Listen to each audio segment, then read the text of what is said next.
Bienvenue dans votre podcast Les Grands Esprits, une idée innovatrice qui va transformer les mentalités. Moi, c'est Mister OB7, votre compagnon de voyage. Prenez place, let's go! C'est la réaction de ma fille aînée.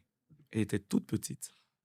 Et ma fille aînée avait du mal à m'appeler papa. Pourquoi?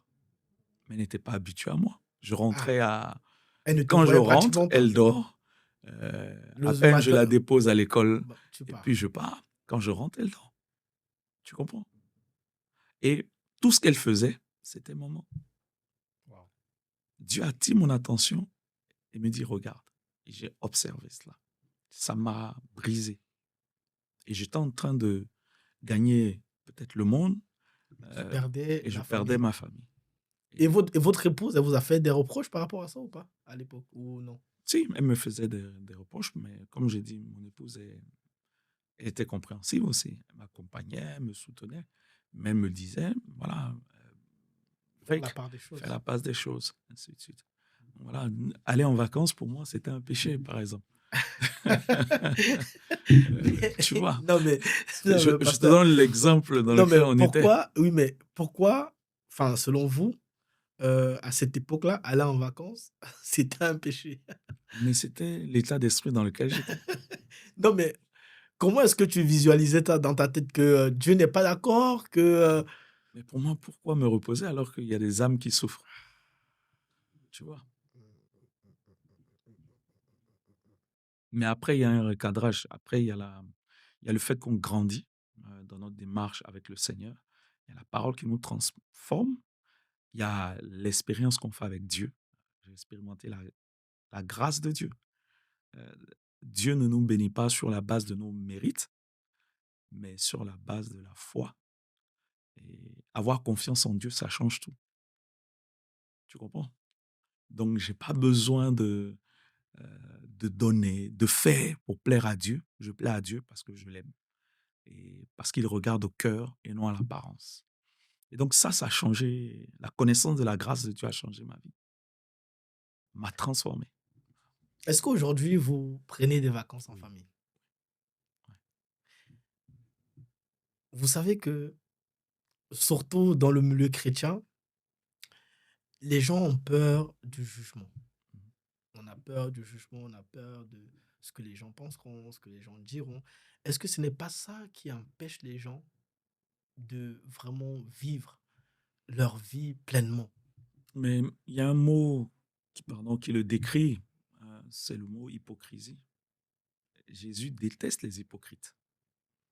Et malheureusement, beaucoup vivent dans l'hypocrisie, et au-delà de la vie chrétienne. La société dans laquelle on est une société d'hypocrisie. D'accord. Les gens présentent, par exemple, sur les réseaux sociaux, ce qu'ils ne sont pas. Ceux qui ne sont pas. C'est ce qu'on appelle de l'hypocrisie. Un hypocrite dit des choses qu'il ne pense pas, présente des choses Qui n'est pas. qu'il n'aime pas ou Qui qu'il ne ne reflètent reflète pas. pas. Et donc, on vit dans un monde d'hypocrisie pour plaire, pour séduire les Pour se gens, faire accepter. pour se faire accepter, parce qu'on a beaucoup de complexes. Mais c'est pas ça. La vérité, c'est que la barrière de l'hypocrisie tombe. Je suis tel que je suis par la grâce de Dieu. Point. Avec mes forces, mes faiblesses, mes richesses, ma pauvreté, euh, les maladies, la bonne santé, des jours bons comme des jours sans. Voilà. Donc, il y a des jours qui sont sans pour moi. Mon épouse sait que mon mari n'est pas en forme. Les enfants le savent. Je sais qu'elle n'est pas en forme. Voilà. C'est la vie est comme ça. On n'est pas dans une vie de performance. Ben, d'ailleurs, l'apôtre le disait, Paul le disait bien, je sais vivre avec beaucoup, je sais vivre avec le Exactement. peu, je me contente de ce que... En fait, les gens, en fait, si je prends à travers vos paroles, hein, les gens ne se contentent pas de ce qu'ils sont, de ce qu'ils ont. Mais c'est l'image, Ouais. la dictature de l'image. Qu'est-ce qu'on présente? Donc, pour me faire accepter, Mm. pour me faire des amis, Mm. je vais présenter ce que je ne suis pas. des vêtements, un Des style, voitures. un maquillage, Mhm. beaucoup de choses, des voitures, la richesse, pour que l'autre m'accepte. Mais je n'ai pas besoin de ça. Donc, pasteur, le chrétien doit venir à l'église tel qu'il est. Ah oui, Les femmes ne doivent pas se maquiller. Ou tu, légèrement, ou... tu peux, j'ai même pas de problème avec. D'accord, Tu peux mettre tes mèches, d'accord, tu peux venir sans mèches, d'accord. Oui, maquillé, pas maquillé. Le plus important, c'est d'être né de nouveau. Quand tu nais de nouveau, tu as une manière de vivre, de parler, d'être. La nouvelle naissance, c'est la reprogrammation de l'homme à l'image et à la ressemblance de Dieu. mm, C'est tout. Et donc, quand Dieu te recrée, te fait naître de nouveau, tu es libre. Tu as dit, vous connaîtrez la vérité et la vérité vous rendra libre. Tu es libre. Tu sais, quand quelqu'un est épanoui, il peut porter le même vieux vêtement. On va l'apprécier. ouais, Tu vois ce que je ouais, dis? ouais, Euh, ouais. Pourquoi? Parce que la lumière que tu dégages n'est pas influencée par l'extérieur. Elle quitte l'intérieur pour aller vers l'extérieur. Donc, ce qui veut dire que les gens aujourd'hui cherchent leur bonheur à travers la validation Des autres. extérieure. Exactement. Et c'est pas ça. D'accord. Et c'est pour ça qu'on voit beaucoup de femmes. En tout cas, moi, ce que j'ai remarqué, c'est que aujourd'hui, les femmes ne s'attardent pas à changer leur caractère. Mais par contre, elles vont mettre le prix à payer pour changer leur aspect extérieur. Mm. C'est-à-dire que les mèches, le visage, le make-up, tout ce qui va avec. Parce qu'en fait, avec ça, elles se disent qu'elles plaisent Ouais. aux hommes. Et ça, c'est un véritable problème aujourd'hui. Parce que nous, les hommes, bon, il y en a qui ont ce problème-là, mais pas comme les femmes. Les femmes, elles jouent beaucoup avec leur corps, leur, Je suis pas trop d'accord. leur beauté. Non, mais Olivier, il y a aussi des, il y a aussi il y des a hommes. beaucoup d'hommes qui vont en Je Turquie. suis... Hein. Non, mais attends, je suis d'accord, hein, il y a aussi des hommes. Mais je veux dire qu'aujourd'hui, la femme, et bon, on peut le voir même avec l'histoire de Jézabel qui va se maquiller juste dans le but De de séduire. séduire. Mais parce que c'est une arme. Voilà. Mais par contre, aujourd'hui, qu'est-ce qui peut retenir un homme? Parce qu'on parlait de mariage tout à l'heure. Qu'est-ce qui va retenir un homme? C'est ta beauté, c'est ton maquillage, c'est ton parfum ou c'est ton intérieur, ton caractère? C'est un tout. Je ne vais pas aussi rentrer euh, dans une hypocrisie. D'accord. C'est un tout. Pour moi, quand tu es bien à l'intérieur de toi, cela se Ça se voit à à l'extérieur. l'extérieur. OK. Dans ce que tu dis, dans ce que tu fais, Mm, dans ta prestance, dans ta manière d'être. On dit tu es épanoui. mm, Et quelqu'un qui est épanoui, il attire. mm, Dieu aime le beau. mm, mm, mm, mm, mm, mm, Tu mm, comprends? mm. En fait, c'est un peu paradoxal. Dieu aime le beau, Ouais. mais en même temps, tu peux te retrouver dans une situation où tu dois te contenter de tes vieux vêtements, tu dois te contenter de ta vieille voiture, tu dois te contenter. En fait, Mais tu sais que tu peux être dans une vieille voiture et être agréable. je suis d'accord. Donc, Être en paix. exactement. Voilà. Le matériel. On a eu à discuter un peu ensemble. Tu Mm. m'as partagé des idées que j'ai appréciées aussi de toi. C'est pas le matériel qui nous détermine. C'est utile, mais ce n'est pas nécessaire à ton Tout équilibre. m'est permis, mais tout ne m'est pas utile. Voilà. Donc, ma voiture va me permettre de me déplacer. Il peut arriver aujourd'hui, voilà, j'ai commencé dans une petite Clio. Après, on est passé à une autre étape. Aujourd'hui, je suis dans une nouvelle gamme de voitures, une autre gamme. Mais je ne vais pas renier. Et c'est être hypocrite, c'est d'avoir le niveau de vie que j'ai. Aujourd'hui, je ne suis pas riche, mais voilà, je travaille, j'ai mes moyens.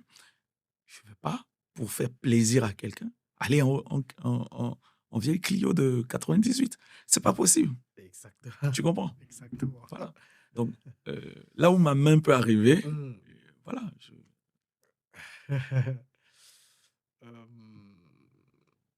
Euh, j'ai une question. Dis-moi. Il y a beaucoup de controverses dans tout ce qui touche le ministère, les finances. Ouais. Les pasteurs, pendant un moment, ont beaucoup prêché, même jusqu'à présent. l'évangile de prospérité. Mm. Donnez, vous serez riches. Donnez, donnez, donnez, donnez, donnez, Dieu va vous bénir. Mm. Mais à mon humble avis, avec mon regard, mon expertise, pourquoi, avec tout ça, les chrétiens qui donnent, mais j'ai l'impression qu'ils ne sont pas bénis comme ils le voudraient en fait. D'accord. Très, très bonne question. Je ne sais pas si tu as fini. Moi, j'ai fini. Ouais. Très bonne question. Euh, Tu vois, tout part de... Les mots ont de l'importance. Qu'est-ce que c'est que être béni, déjà? Si tu arrives à répondre à ça, tu comprends les dérives et tu comprends aussi comment marcher. Être béni, c'est pas avoir un compte en banque rempli. C'est ce que beaucoup pensent.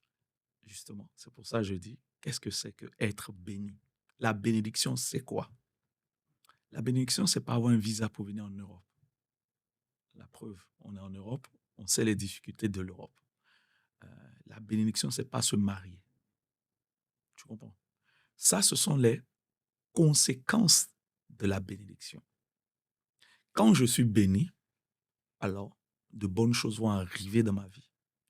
Quand je suis béni, alors euh, mes richesses, mon bien-être va s'accroître. Tu comprends? La bénédiction, c'est un état, c'est une parole, c'est une prophétie, c'est une atmosphère sur la vie de quelqu'un. C'est pour cela, je peux ne pas être chrétien et je suis béni dans ce que je fais. Prends un exemple, Ronaldo, il est béni dans le foot, oui ou non? Voilà. Donc, il y a un certain état de grâce qui est sur sa vie. L'Église n'est pas un lieu, un centre financier.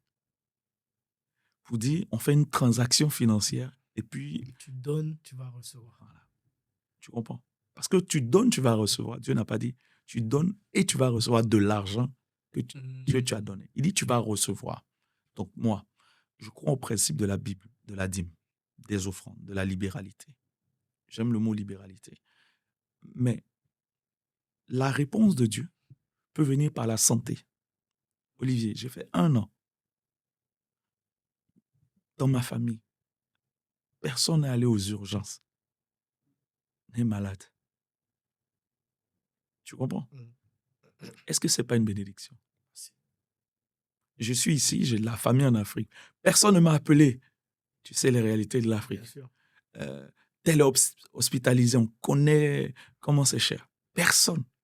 Je prends l'exemple d'1 an. Et ce que je te parle depuis ma marche avec le Seigneur. Tu comprends? Est-ce que ça, je ne suis pas béni?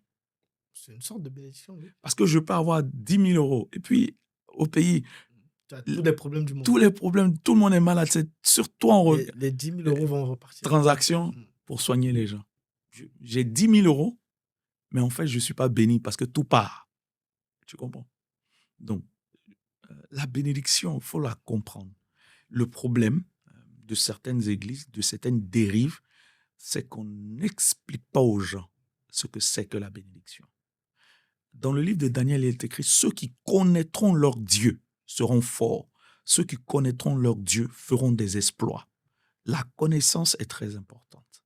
Et moi, c'est ce qui me fatigue dans nos milieux. On ne partage pas la connaissance aux gens. Tu comprends? On ne partage pas. Mon peuple périt. Par manque de connaissance. Donc, c'est-à-dire que les gens, aujourd'hui, sont ignorants de plein de choses. Mais de beaucoup de choses. En fait, ils ne sont pas équilibrés dans leur marche avec Dieu. Mais pourquoi les chrétiens, aujourd'hui, sont ignorants alors qu'ils ont la parole de Dieu à leur disposition? Je t'ai dit, Dieu, on le rencontre en se posant des questions. Je me suis posé beaucoup de questions. Première chose, beaucoup de chrétiens, comme moi, nous venons de familles idolâtres. D'accord. Tu comprends notre culture? On croit au sensationnel. En fait, l'idolâtrie qu'on avait avant de connaître Jésus-Christ, on la transpose en Jésus-Christ sur les pasteurs maintenant. Avant, c'était les ancêtres. Avant, c'était le féticheur. Maintenant, le nouveau féticheur, c'est devenu mon pasteur. Ouais, Tu comprends? ouais. Donc, on est idolâtre encore. On a basculé vers autre chose. Or, l'idolâtrie avant, on nous dit fais. Par exemple, on va dire les ancêtres ont besoin d'un sacrifice. Tout le monde cotise. C'est comme ça. Donc, quand je viens à l'église, le pasteur dit venez donner, tout le monde donne. Tout le monde. Voilà. Non, ça ne fonctionne pas comme ça.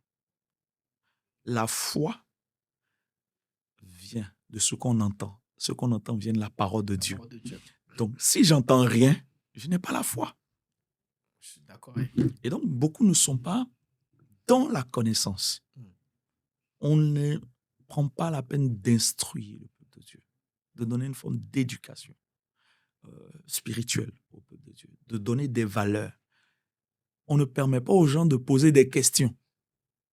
Parce qu'on pense qu'en posant des questions, on fait des rebelles. Non, Ouais. le chrétien peut poser des questions Pour comprendre. pour comprendre. Moi, j'ai des chrétiens qui ont posé des questions, j'ai pris la Bible, j'ai déposé. Ah non, parce que je ne suis pas convaincu. Mais oui, il n'est pas convaincu, il n'est pas convaincu. Le jour où il sera convaincu, on le verra dans ses actions. Exactement. Voilà. Mais, pasteur, on a parlé de cet évangile de prospérité qui demande aux gens, aux chrétiens, donnez, vous allez recevoir, etc., Qui tue l'Afrique. qui tue l'Afrique. Ouais, je suis Mais d'accord. toi, pasteur, tu vois des enseignements, tu vois les pasteurs, on a tous un regard, que ce soit sur YouTube, sur les réseaux, on voit ce genre de messages. Vous, en tant que pasteur, personnellement, comment est-ce que vous prenez ça quand vous voyez vos collègues, certains de vos collègues, qui, euh, qui jouent à ce jeu-là? Il y a, il y a- Au début, quand j'étais zélé plus jeune, j'allais me permettre d'écrire à la personne. Après, maintenant, je me dis que les fidèles ont souvent les pasteurs qu'ils méritent. D'accord. Donc, en fait, c'est les fidèles eux-mêmes qui ont créé leur propre Les modèle de idoles. pasteur. Dans, Ça me C'est rappelle fort, c'est là, fort, c'est ben fort ça. oui, ça me rappelle une scène dans l'Ancien Testament de Moïse. Ouais. Moïse sort avec Israël, Mm. arrive au pied de la montagne et Dieu lui dit, monte et je vais te donner des instructions. Moïse monte. Il devait partir pour quelques jours. Il se trouve qu'il fait 40 jours. Le peuple qui ne voyait pas Moïse venir, qu'est-ce que le peuple a fait? Le peuple a bâti un veau d'or. Et on commence à adorer le veau d'or. Avec un nouveau pasteur qu'on appelle Aaron. Aaron commence à faire un autre culte. Tu comprends? On est un peuple. On a un peuple. J'ai été membre d'église aussi. On est un peuple. On se fait des veaux d'or. Tu comprends? Et les veaux d'or, c'est les pasteurs en Ben général. oui, des pasteurs qu'on adore, des principes qu'on enseigne. Par exemple, dans nos églises, on va enseigner sur le mariage comme si on est des coachs sentimentaux. C'est pas cela notre rôle. J'ai pas à faire un enseignement pour te dire, Olivier, tu es marié, ne couche pas avec ta femme lundi, parler de position. C'est quoi tout ça? Mais il y a un paradoxe, c'est que ces pasteurs-là qui prêchent cet évangile de prospérité, d'accord? Ils sont célèbres. Eux, par contre, ils sont célèbres, ils sont riches, Ouais. mais le peuple qu'ils enseignent la C'est ce prospérité, que je te dis. Le peuple a souvent les pasteurs qu'il mérite. Je ne sais pas si tu me comprends. et ça, c'est quelque chose qui est beaucoup présent en Afrique chez nous. On voit des familles qui sont dans la souffrance, mais on voit le pasteur qui les dirige être dans une voiture de luxe, Je voyager ne en suis business pas, class. je suis pas contre la prospérité.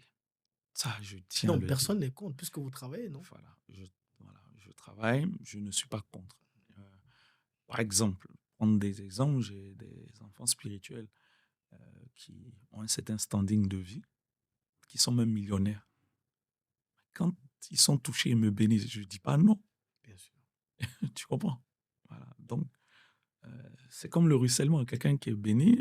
Non, non, si quelqu'un vient te faire un Si toi, don, Olivier, tu as à cœur de dire, pasteur, moi, je vais pasteur, voilà. te dire ma modeste. Je suis d'accord. Non. Je suis d'accord. Donc, un pasteur peut être béni, pas forcément parce qu'il prêche de faux messages. Les membres d'église peuvent être bénis, peuvent être heureux et viennent partager avec le pasteur. Ok, gloire à Dieu. Mais là, on est en train de dénoncer si tu veux, ce faux message qui est un message pour moi destructeur, qui s'éloigne de la croix, qui Exact. s'éloigne de l'œuvre accomplie par Jésus-Christ. Tu Mm. comprends? C'est ce message-là qu'on dénonce. Et je dis aux chrétiens qui m'écoutent, qui suivent ce podcast, je leur demande d'ouvrir leur Bible et de lire